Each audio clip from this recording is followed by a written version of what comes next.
How about now? All right. So once again, let's express our appreciation to the mayor for the fantastic work doing on the ground and for your support for this campaign.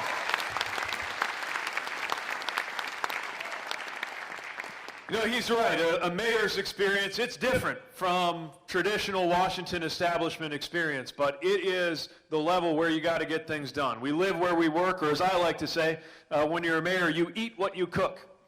We are among the residents that we serve. And right now, I would argue we would be very well served if we could get Washington to start running a little more like our best-run cities and towns instead of the other way around. I want to thank Denise and all of our fantastic team members, and I want to thank all of you for treating her so well and for responding to the call as our organizers and volunteers are out there building the strength that it's going to take for us to succeed on caucus night. We are so excited to be here, so thankful to be here. Thinking back to our first visit to Fort Dodge, and we were pretty thrilled with the turnout then. But back then, I was still trying to get everybody to just figure out how to say my name. Now I've got none other than the President of the United States helping people learn how to pronounce it. I guess I should be thankful for the assist. Although there's not a whole lot that I'm pleased to see when I look at the White House today. I think we all know why it is imperative that we get a different White House. And I am meeting Democrats, independents, and Republicans ready to make that happen. So I want to start by asking you to really picture what that's going to be like. In other words, picture how it's going to feel that first day in our country when the sun comes up over Fort Dodge and Donald Trump is no longer the President of the United States.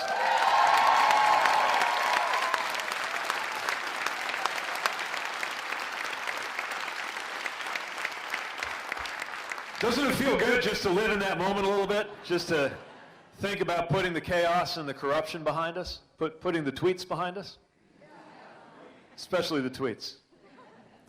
But actually, the reason that I'm asking voters everywhere I go to picture that moment is not just to give us something to look forward to, but to ask us to think about what we're going to need from our president, and what we're going to need from our presidency in that moment.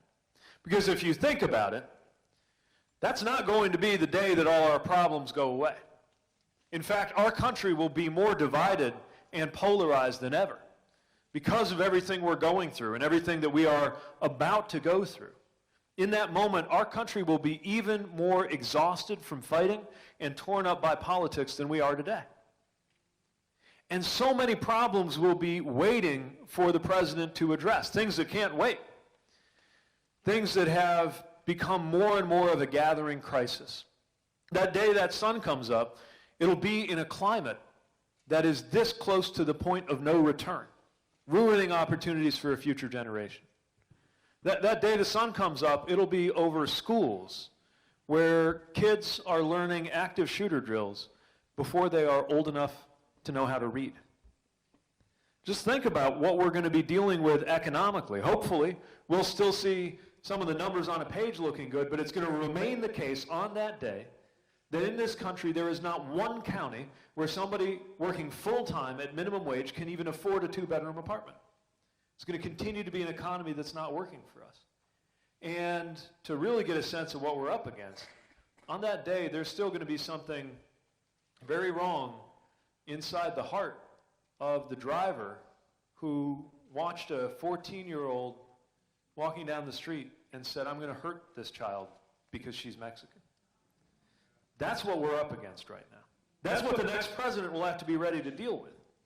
And that means having a president who understands how to face some of the toughest, most brutal issues our country's ever seen, and face a way to do it that can actually help us be more united rather than more divided. I am running because I believe that's what the presidency is for. Not for glorifying the president, but for unifying and empowering the American people and leading us to a better place.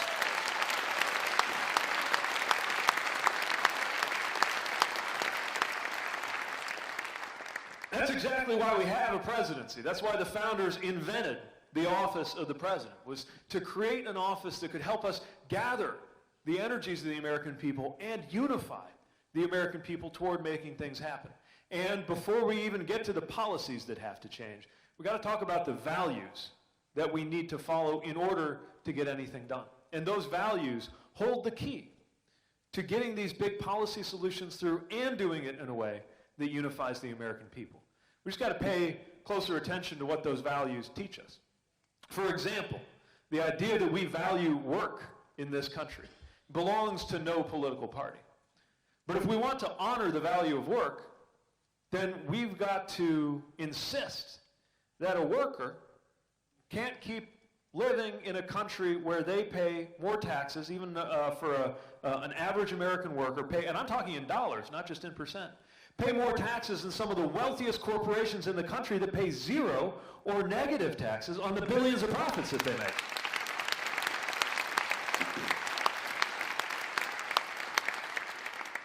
If we're serious about the value of work, we got to recognize that there's a lot of different kinds of work and start giving credit to those who are taking care of family members, because even though it doesn't get paid, it's work. And if you're doing it, you're a certain kind of worker in our country.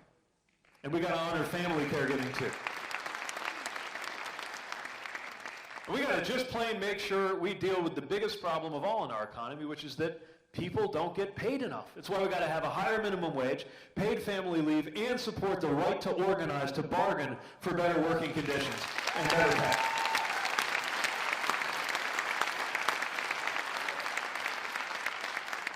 For all the partisan division, that's a value most of us can get behind, even in conservative areas. Same thing with love of country, the way we feel when we see the flag. Patriotism. But when I say patriotism, when I say love of country, I am not talking about a president, for example, telling some people in this country to go back to where they came from because they speak out to criticize him. I'm talking about the fact that when somebody blows the whistle on official misconduct and puts their career act of loyalty to the republic for which that flag stands.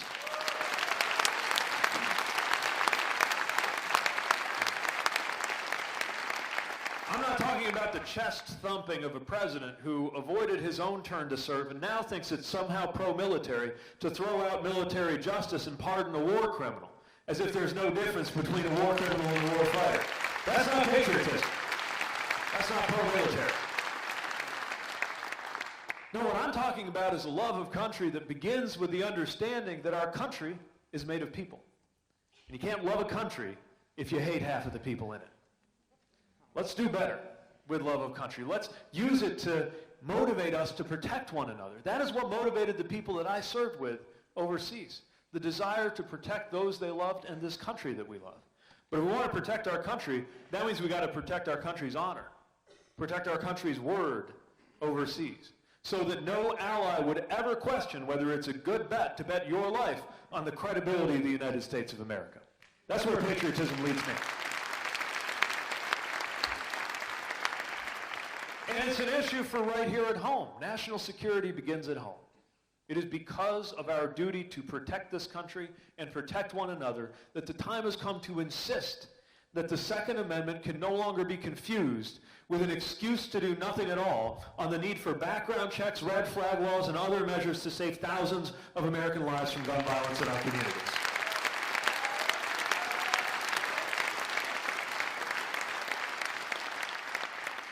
I'm talking about values that could bring us together and move us forward. You know what else is part of national security? Dealing with climate change, because that is the global security threat of our time, and we should be leading the world in acting to prevent that from ruining the future of this country. Think about a value like faith that's being used to tell some people they don't belong. The basic idea that in this country, our Constitution belongs to people of every religion and no religion, and God does not belong to a political party in the United States of America.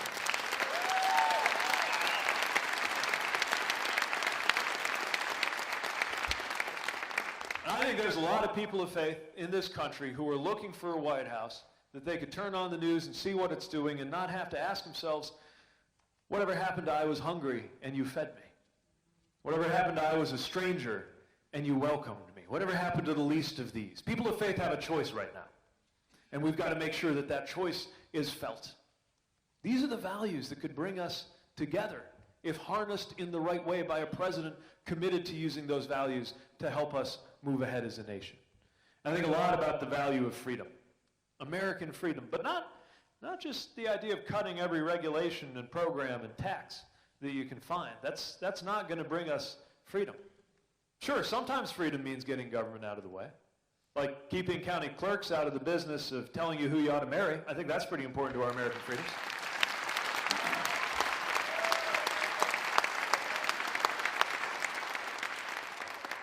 I think securing American freedom means keeping government out of the business of dictating to women what their reproductive health care choices ought to be.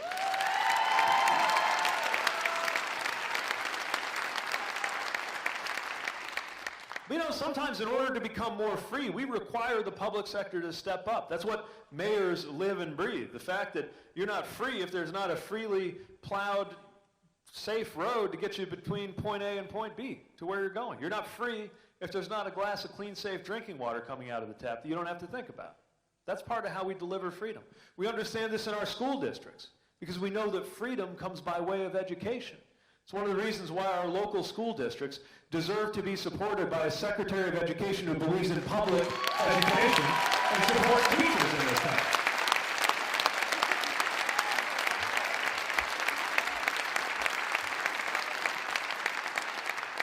And it's because of the urgency of stepping up to secure our freedom that the time has come to deliver health care and to ensure that no one is made unfree by not having access to health care. Now, my approach, we call it Medicare for all who want it. And the idea is we take a version of Medicare, we make it available to anybody who wants to buy in. But I also trust you with the freedom to decide whether you want it. It doesn't matter to me whether the government's giving you your health care insurance. It matters to me that there be no such thing as an uninsured American, one way or the other. And I'm going to give you the choice to make sure that it's possible in a way that makes sense for you. These are the choices that we see before us if we follow the values and accept. We'll be doing a question a little bit later. Let me talk. I got something important to talk I about. appreciate that. We'll be doing questions afterwards, all right? I promise. We'll come to you. So when we follow those values, they also help us find real solutions in a way that can help us knit together a country that is frighteningly divided. And part of what this campaign is about is calling into a common vision. Not just Democrats who may have agreed on a lot of these things all along, but a lot of independents that I'm meeting, moderates, and quite a few what I like to call future former Republicans out there, who should know that they are welcome to join us in this effort to deliver change to Washington. All I can say is welcome aboard. We're not going to agree on everything, but I think we're on the same side right now. Because these things can't wait. We can't wait to do something about climate and the impact it's going to have on our future. We can't wait to do something about mental health and make sure that it gets just as much attention as physical health issues in this country.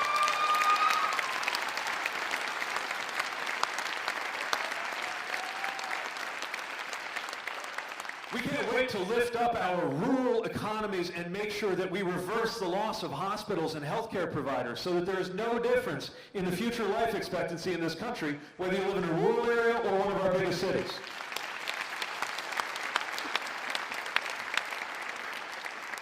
We can't wait to take steps to ensure that this becomes a country where your race has no bearing on your health or your wealth, your life expectancy, or your relationship with law enforcement in the United States of America. That needs action right away.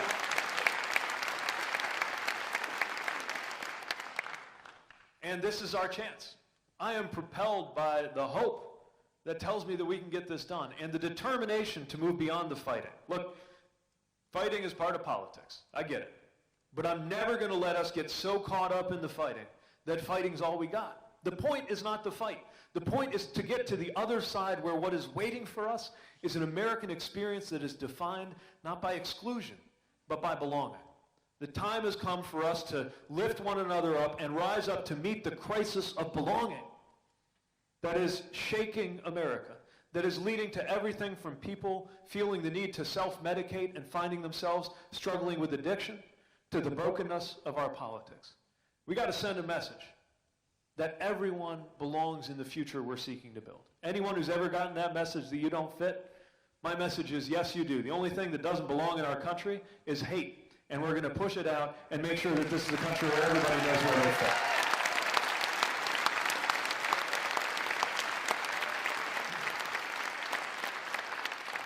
So hopefully that gives you a sense of what I'm about and why I'm asking you to caucus for me in just a few short weeks. Because Iowa, you got a thumb on the scale. You have such influence on the future of the nomination and therefore the future of the country. And the stakes could not be higher. But part of what's at stake is the chance to look back and actually feel good about our country's future, to feel good about what we did in 2020. I find it hard to look kids in the eye sometimes in 2019 and explain why things are the way they are. But imagine being able to look back at what we did next, to look back at this moment for years and decades to come, and to be able to look back with pride. That's why I'm running for president, and that's why I'm asking for your support.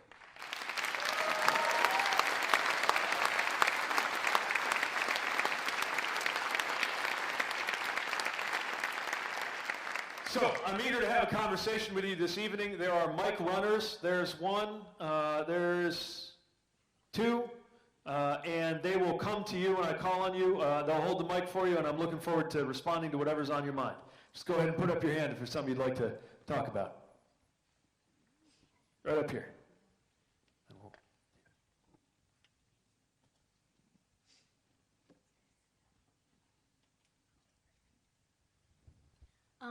Hi, my name is Samara Taylor, and I wanted to ask a question about what are your views on the transgender not being able to go into the Army? So I think that if somebody is prepared to do a good job and put their life on the line to support this country, then this country ought to support them.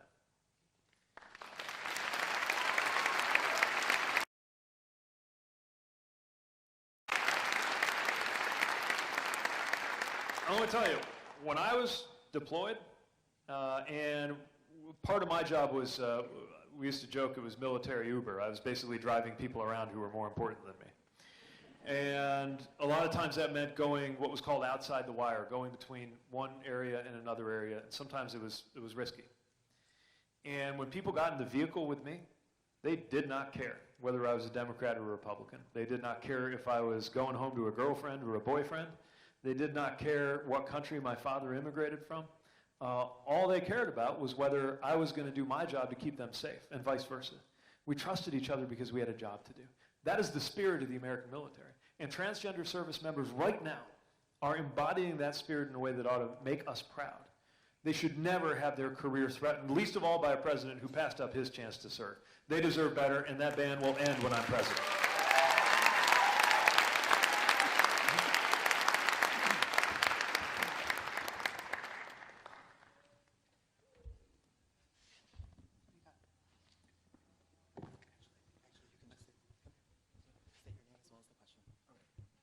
My name is Dustin Menke.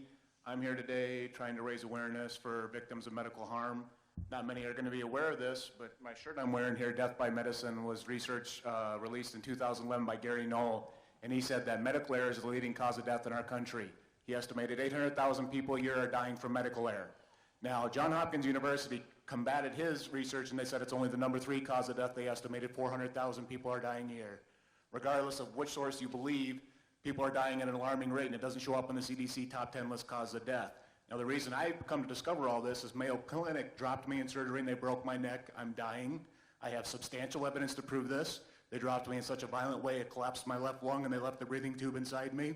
I have a visual physical deformity on my neck, altered medical records, missing medical records. And it's not just patients who are suffering from the medical harm, it is also doctors and nurses. They lead all professions in suicide rates. Another statistic that most of the public doesn't know. This is a big problem in our society that hardly anybody is aware of because the media is not allowed to talk about it. We need to have a freedom, the press needs the freedom to discuss these tough stories that the established does, excuse me. I'm having a tough time, I'm sorry. I'm having a tough time reading this way. But the establishment has control over our media, so we're not talking about this, and it is a huge issue, and it's hard to communicate because we're not talking about it. So I'm trying to raise awareness here today. I have a Facebook page called Justice for Dustin's Medical Malpractice. And you know, I put a lot of my evidence on there, so you should be able to see the breathing tube, the scratch marks, and all the injuries I woke up with after the surgery. So I'm just trying to raise awareness for the people, what's going on. You know, I support the medical industry. There's good doctors and nurses out there, so I'm not here bashing them. Their hands are tied when some of these problems occur too. That's why I believe they have such a high suicide rate. So. Well, first of all, I appreciate you raising that, and without knowing everything about your story, we wish you well in your own medical journey, and I hope all good things for you in terms of your own journey and recovery. And part of what you're raising makes me think of is we're having a lot of debates about the Medicare for all versus Medicare for all who want to, how to get covered thing. And it's important, for sure. But there's a lot more to improving American health care than just that part. We got to deal with cost that is such a big issue. We got to deal with provider shortages that are such a big issue. We got to deal with, as I said earlier, mental health and addiction that doesn't get talked about enough. We've got to face up to the fact that so much of what decides whether somebody does well in terms of their health doesn't even happen in the doctor's office or the medical facility. It's nutrition. It's access to food and a healthy environment, and sometimes just literally where you live. We got a lead poisoning challenge in my city, not because of the water. I'm the mayor. I promise the water is great. It's in the houses, and often houses that people have been redlined into. And what you're raising in terms of the cost in injuries and loss of life from medical error is another example of an area where there should be federal leadership, making sure we have the best data gathering, making sure that we have a level of transparency about what's happening, making sure that we identify ways that can proactively impact the rate of medical errors, making sure that with the leverage that federal policy has through Medicare and Medicaid and the kinds of evaluations that go on the performance of providers, that these things are taken into account and that there's a level of accountability around these issues. So again, I'm sorry to hear that this has impacted you personally, and I can assure you that's something we'll be thinking about a lot as we look at the bigger picture of how we're improving health in this country beyond the question of insurance. I appreciate it. Thank you. We're on this side.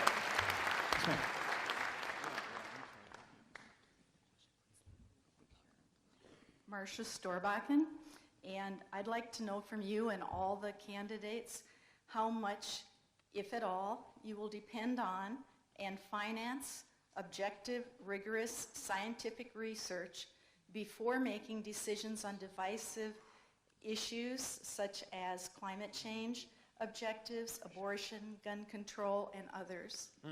Great question. You would think that paying attention to science and research would be uncontroversial, but these days, I think we got to come out and say it. I believe in research, and I support the involvement of science in our decision making. Again, should be table stakes, but let's say it. Because you don't get to make up your reality. We can have different approaches, different values, different beliefs, but not different facts. And the facts need to lead us to where we've got to go. I was encouraged to see evidence that at last we will be seeing at least a little bit of federal funding going into researching dealing with gun violence after years of it either being banned outright or stripped of its funding. Still not enough. But whenever there's an effort in Washington to block funding on something, it raises the question, what don't you want us to find out? And so we need to make sure that we have that kind of research and evidence. It's especially true on the issue of climate, where there's so many things, steps we've got to take, and a lot of it depends on following the science. Not just science telling us how big the problem is. We've heard tons of consensus on that, but helping guide us towards solutions, some of which we know about and hear about all the time, the need for different kinds of renewable energy, some of which I wish were talked about more. And a good example of that is the power and potential of farming to be part of the solution because it can take carbon out of the atmosphere. Matter of fact, there's some science that says that it's possible, at least in theory, to take as much carbon out of the air through farming as the whole global transportation sector puts in.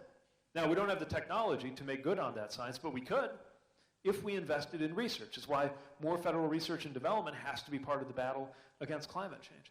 So yes, one thing you can expect from me is that every decision we make will be informed by facts, will be informed by research, will be informed by data, and if the data tells us something we don't want to hear, that's exactly why we're gathering the data so that we can adjust and improve as we go. Thanks.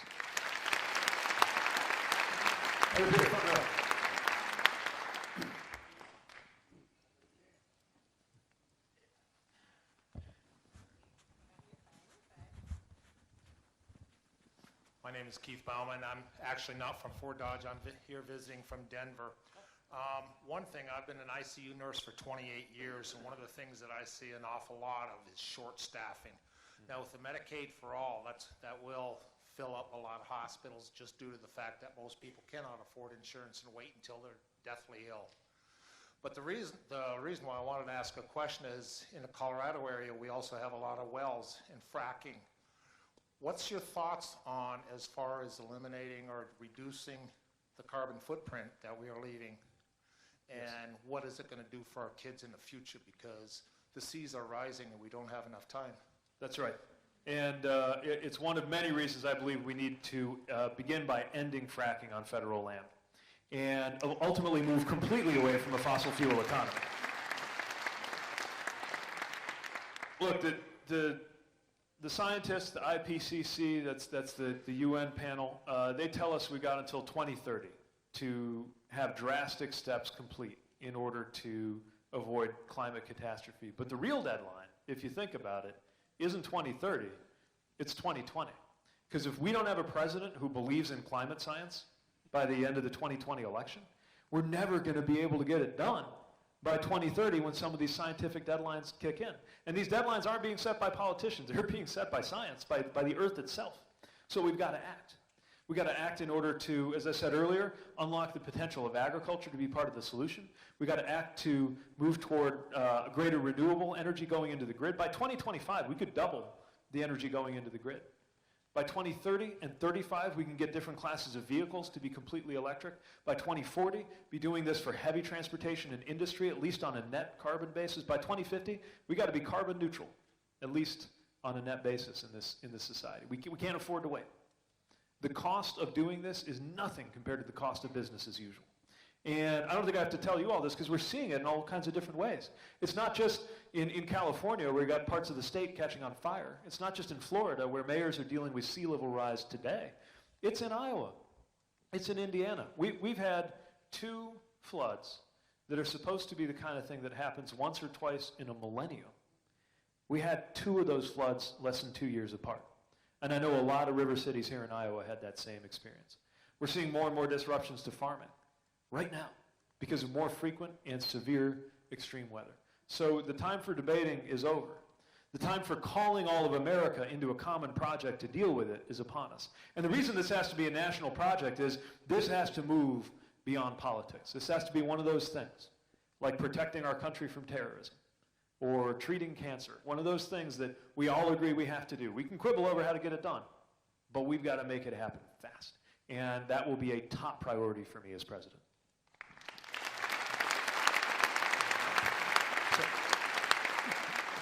Yep.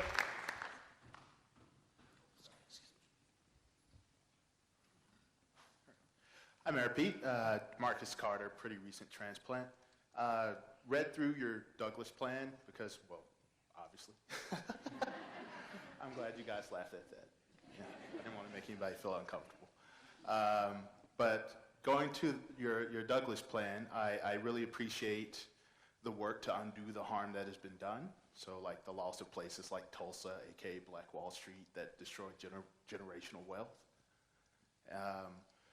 But looking at it, I do have a worry that it may be a little easy to game some parts of it, if that makes sense, where someone like the Koch brothers could hire front businesses to come in and get some of these government subsidies or loans, and they don't hit the communities that they need to and bring about the change they need to.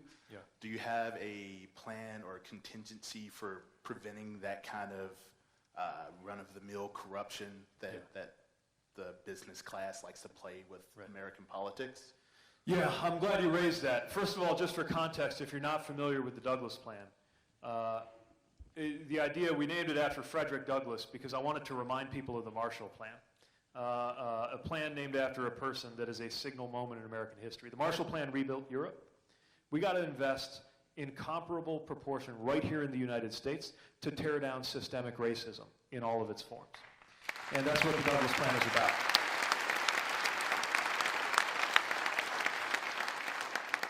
And I appreciate you talking about why it was of interest to you. Let's be clear that This shouldn't just be a specialty thing that only voters of color should care about or only candidates of color should talk about. If you think of American history, I mean, from day one, if you think of any enemy we've ever faced as a country, the one that came closest to ending the American project, if you just think of the Civil War, was white supremacy. So everybody in this room has a burning interest in resolving these issues. Now, specifically, what you're unpacking is a part of the plan that's about economic empowerment and making sure that the federal government does business with enterprises owned by those who have been historically excluded from our economy. Nobody's got a better track record at creating employment opportunities for African American participants in the economy than African American business leaders. And yet, we have seen so many barriers from access to credit to generational theft of wealth that make it harder for black entrepreneurs to get ahead. And this is designed to do something about it. So some things I think are pretty bulletproof. For example, making sure that you would have to be Pell eligible to qualify for the Debt for Jobs plan for small businesses that create opportunities. Others, I think, are susceptible to the problem you're mentioning. Like a lot of times, I saw it, I've seen it happen many times where you set a goal to make sure that minority-owned businesses get a certain share of business, and a business that's been there all along will have a shell company over it and minority ownership of that, but then all of the wealth flows through to other people. And so we will have to design it in a way. Part of it's making sure that we're not just talking about subcontractors, but general contractors, that it reflects, again, those goals that we're setting across the board. So you're right. There are a lot of ways that folks could try to take advantage of some of the measures that we have envisioned to put in place to correct these historic wrongs. And we'll be very alert to the experiences that we've had in the past, because there have been programs at the state level, at the city level, and federal programs where we've seen the promise and the risk of trying to do this. But we've got to figure out a way to make it happen. I don't think it can wait any longer. And again, I think the entire country needs to recognize the obligation and the benefit of dealing with these things, so it doesn't feel like there's just a handful of Americans crying out for these issues to be corrected. It's got to be another example of a national project. And thanks for taking so much time to learn about the policy and the approach. I appreciate it. Red shirt.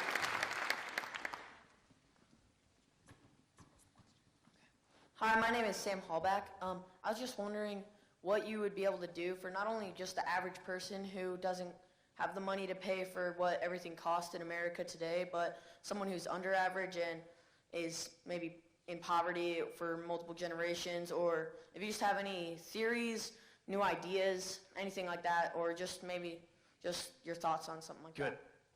It's such an important question. I'm glad you spoke specifically to poverty. It's funny. Candidates aren't supposed to talk about poverty. There's political wisdom that says you should only ever talk about the middle class. And I care a lot about the middle class. I consider myself middle class. Although, frankly, middle class is becoming less and less secure as an economic category of Americans. But also, we shouldn't be afraid to talk about poverty. Again, I come at this partly through the lens of my faith. There's not a scripture that says, as you have done to the middle class, so you have done unto me, right? And right now, we're seeing people falling further and further behind, whether they think of themselves as middle class, working poor. And even if you're working, it's harder and harder to get ahead. In other words, one job is no longer enough for a lot of Americans. The total number of Americans who are either officially in poverty or kind of unofficially would be considered low wealth if you just add up what they're earning compared to what they need is 140 million Americans. That's getting pretty close to half the country. And it didn't just happen. And it didn't just happen because of mysterious, complicated forces around technology and globalization.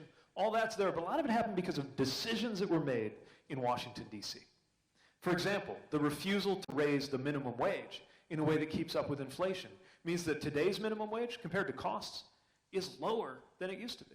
So a very simple solution is to raise the minimum wage and make sure people get paid more. I mean, it sounds simplistic, but it's the blindingly obvious thing that would make a difference. That's one. Second thing is, there's different kinds of ways to participate in the economy right now. A lot of gig workers, right?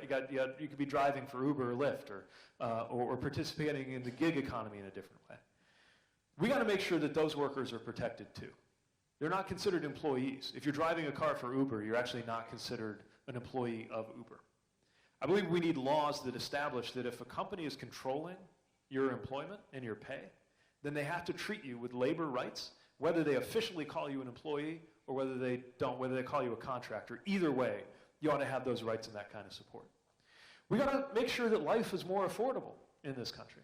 It's part of why we need to take steps with Medicare. It's why we need to lower the cost of prescription drugs. It's why we need to act on housing and make sure that there's more support. I'm proposing 7 million housing units worth of either new housing or access for families to housing that we've got with federal support. And, of course, we got to make sure that those who are best off are paying their share. Look, all these things I'm talking about delivering, even free college for the first 80% of Americans or so for public college. Anyone making less than $100,000 bucks. After that, it's a sliding scale. If you're in the top 10%, I kind of need you to pay your own tuition. But even then, we can get you loan relief afterwards if you go into public service. But my point is, we can do big things and have a manageable level of taxation. But taxes will have to go up for the wealthiest, for giant corporations. I mean, if you're Amazon and you made billions of dollars last year, I kind of need you to pay taxes on that, right? If we take those steps, we'll be able to fund all of those things we're talking about. Great question, Sam. Yes. And Mayor Pete, this is our last question Oh, of no. the night. All right, no pressure. Hi, my name is Rebecca, and I was wondering what your thoughts were on childcare in this country. Here in Iowa, we have lost 42% of our childcare providers in the last 5 years. Parents pay for childcare as almost as much as a college tuition, but childcare workers are making barely over minimum wage. We know that children, their first 5 years of development, their brains are, the biggest amount of development happens in that time frame. And so I'm just curious on what your thoughts are. Yeah, great question to close on. And it ties back to Sam's question, right? It's part of how we make it more affordable just to live in this country. And a big part of that is childcare. Now, what we've got to do, I'm glad you mentioned the provider side. I'll come to that in a minute. First of all, we just got to have more funding to cover the cost so that it's free for low-income families and stays well below 10% of your income for low and middle-income families, anybody who's struggling to be able to pay. And you know, I'm meeting people now who want to have careers, and by the way, this disproportionately impacts women and is part of the gender pay gap.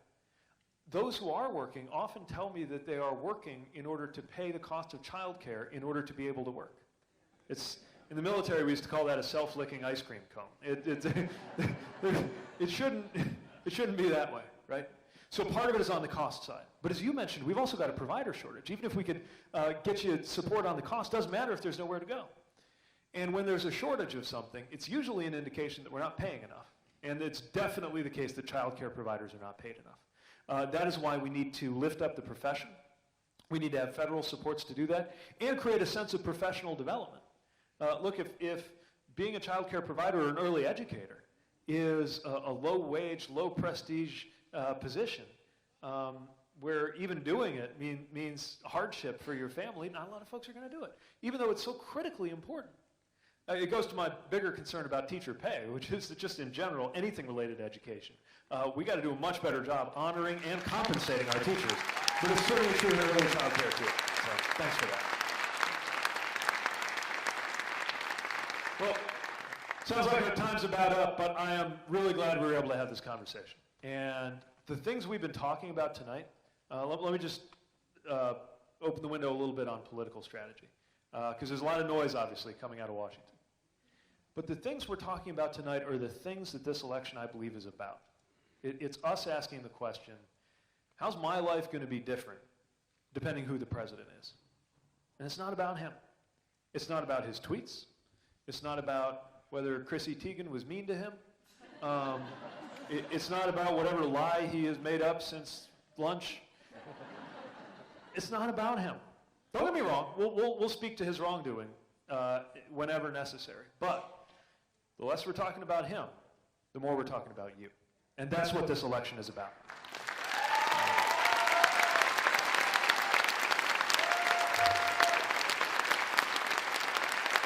So, when you're watching the news and you're seeing this process and it feels like a foregone conclusion what's going to happen in the Senate, and you just feel beaten down and exhausted by even watching the news at all, I'm offering something different. First of all, I'm offering a presidency where you could turn on the news and actually feel your blood pressure go down a little bit instead of up to the roof. That'd be good for us. But more than that, what I'm calling us to do is reject that feeling of exhaustion, because that's how they win. That's how the cynicism wins. If they get us so beaten down with all the noise and the nonsense that we just give up and walk away. That's how they win. And we have an opportunity. No matter what happens on the floor of the Senate, the good news is it's up to us. It's up to you, especially in Iowa. 2020 is when we get to send a different message, to reject the helplessness and the hopelessness and the cynicism, and stand up tall and change our future. That's why they call us candidates hopefuls. Because running for office is an act of hope. And so is caucusing. I know hope went out of style for a while, but we need the kind of hope that propels you to take the trouble to come be with us this evening and spread it to everybody else you know who's this close to giving up. I see a commit to caucus. Can you hold that up? So, great. Our volunteers and organizers would be delighted to capture an expression of your hope for the future if you're willing to sign a commit to caucus card. And if you're willing to go out tonight, tomorrow, to someone in your life who maybe is starting to dial out the whole political process because they're just so frustrated with it. And rightly so on the frustration part, but not so much the tuning out part. We can do something about that. And the power is in our hands. So the question is simple. Can I look to you to spread that sense of hope among the people you know, to get them involved, to cultivate that insistence that we have a better life, and to bring more people in the process? And are you ready for that day when we put this presidency behind us and move forward something better? And are you ready to find some joy in the process, even if it's a lot of work? Iowa, I believe that you are going to make me the nominee and the next president of the United States. I will work every day to make you proud, and we have a chance to make history together as we go. Thank you for being here. Thank you for caring, and I will see you on the trail. Thank you.